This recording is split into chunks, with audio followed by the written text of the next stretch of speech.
Yeousch!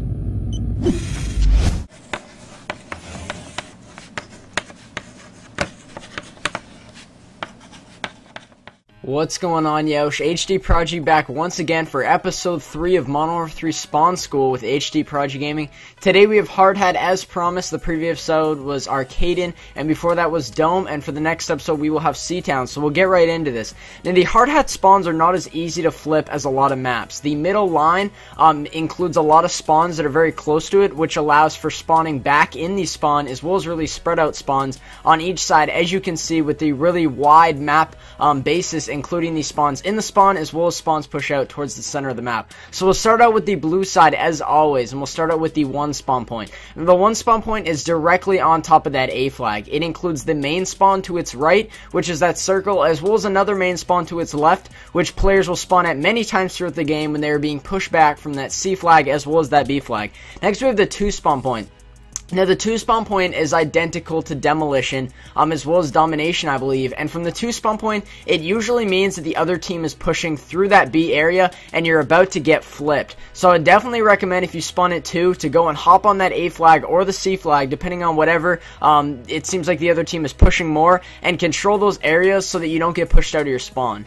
Next you have the 3 spawn point. Now the 3 spawn point is right at the center of the map. It is actually shared with the red team, although I did put it in the blue section for this, as it is that 4th area that you're able to control, but both teams do share this, meaning that if the other team is pushed through that area, they will spawn there when they die. So definitely be on the lookout so that when you come around that 3 corner that you don't get picked off very easily from the B flag or from the C tunnel. Next you have the 4th spawn point. Now the 4th spawn point is very close to the other team's spawn point. What this means is when you spawn at the 4 blue spawn point, the first thing you want to do is look at that B flag and pick up some quick kills. After that you can push back and rush them from that C side, coming all the way through your spawn. So move on to the red side at this point, past that yellow line in the middle, which, as similar to the other episode, divides the map into an area that if you do push past that yellow line, the spawns will flip at some point if your whole team is across that and you've killed the whole other team from their own spawn. So we'll start off with the 1 spawn point. Now the 1 spawn point starts off with the main spawn as well as the spawn next to it in this building.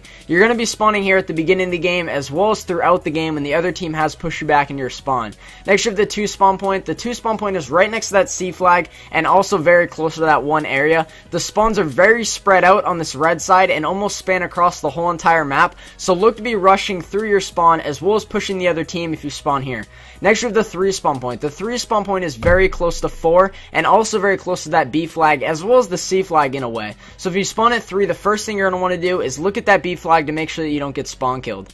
Lastly you have the 4 spawn point. Now with the 4 spawn point, you're spawning almost on top of that B flag. What this means is if you spawn here, the other team probably has A and C capped or is about to double cap you there. If you spawn here, the first thing that you want to do is either cap B or push to one of the other 2 flags on the map so you don't get spawn killed. Now these are the Demolition spawn points, as the Domination spawn points are very hard to find due to how much they rotate, but I believe that these are the main spawns for Domination as well, but just know that the spawns are in these areas and they are never exactly on point. As I've said in the other episodes, I can never be exact with these spots, as I really just go into games and I see where I spawn and I see where other people spawn, and that's how I base my opinions off that. So if you guys did enjoy this commentary along with the last ones, you can check them out on the Yeousch main channel or by clicking the previous or next button. So I'm HDProdigyGaming.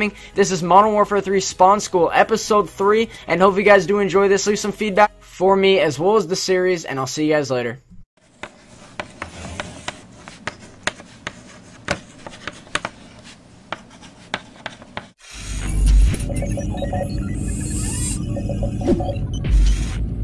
Yeousch!